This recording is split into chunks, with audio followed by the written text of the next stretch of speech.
I hope you have already that you know already the that you already know on this particular question.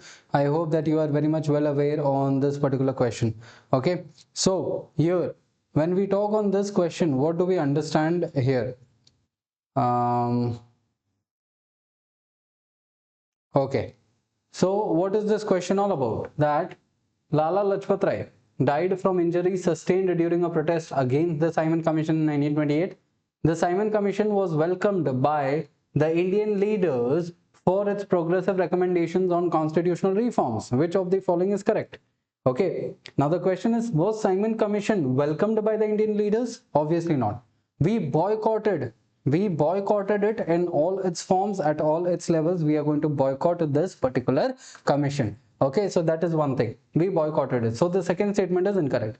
And Lala Lajpat Rai, we also know that he did a protest and he got injured. And because of those injuries, Lala Lajpat Rai, he is going to pass away. So that is also what we know. So here statement 1 is correct, statement 2 is incorrect. All right. So that is why when we talk, statement 1 is correct, statement 2 is not correct. So C is going to be the answer.